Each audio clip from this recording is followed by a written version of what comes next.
શહેરમાં ગણપતિ દાદાના દર્શન માટે નીકળેલા પરિવારના બંધ મકાનને તસ્કરો નિશાન બનાવીને લાખોની મત્તા ઉઠાવી જવાની ઘટના બનવા પામી છે. આ મામલે પાણીગેટ પોલીસે ચોરીનો ગુનો નોંધી વધુ તપાસ હાથ ધરી છે.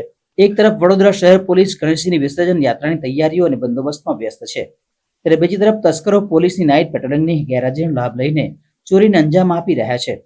શહેરના વાઘોડિયા રોડ પર રામ વાટિકા સોસાયટી પાછળ આવેલ કૈલાશ પાર્ક સોસાયટીમાં રહેતા હાર્દિક અજયકુમાર સલગર તારીખ 13 રાત્રે 8:30 કલાકે ઘર બંધ કરીને પરિવાર સહિત શહેરના નામાંકિત ગણેશ મંડળોમાં ગણેશજીના દર્શન માટે નીકળ્યા હતા. શહેરના વિવિધ વિસ્તારમાં ફરીને તેઓ રાત્રિના 11:30 કલાકે ઘરે પરત ફરતા ઘરના મુખ્ય દરવાજાનું તાળું તૂટેલું હતું. ઘરમાં પ્રવેશની તપાસ કરતા સામાન વેરવિખેર હાલતમાં પડેલો દેખાયો હતો. ઘરના મંદિરમાં મૂકેલ તિજોરીનું તાળું તૂટેલું અને અંદર મૂકેલા સોના ચાંદી દાગીના અને રોકડ રકમ ચોરી થઈ ગઈ હતી.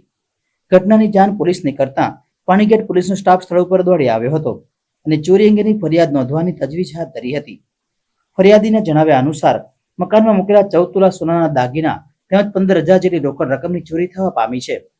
જોકે પોલીસ ચોપડે 75,000ની કિંમતના દાગીનાની ચોરી થઈ હોવાની ફરિયાદ નોંધવા પામી છે. સમગ્ર મામલે પાણીગેટ પોલીસે વધુ તપાસ હાથ ધરી છે. પોલીસ પાણીગેટ પોલીસ સ્ટેશનમાં ફરિયાદ કરી છે અને અમે એફઆઈઆર પણ કરી છે.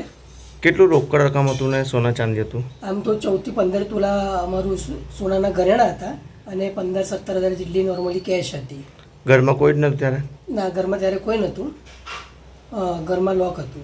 લોક હતું. તે તમને જાણ કેવી રીતે થઈ કે તમારા ઘરમાં ચોરી? 11:30 પાછા આવ્યા તો ત્યારે અમે ઘરની પરિસ્થિતિ જોઈ ત્યારે લોક તૂટેલું હતું અને લાઇટ ચાલુ હતી. તો એ અરસામાં અમે લોકો અંદર આવ્યા અને અમે જોયું તો અમારા ઘરનો સામાન વેરવિખેર થયેલો હતો. તિજોરી ખુલ્લી હતી. બીજા કઈ રોકડ રકમ કે પછી ઘરના બીજા કઈ સામાન ચોરી થયું કઈ? ના, બસ આ ભગવાનનો રૂમ છે અમારો. આ જ રૂમમાં ચોરી થઈને અહીંનો સામાન વેરવિખેર થયો છે.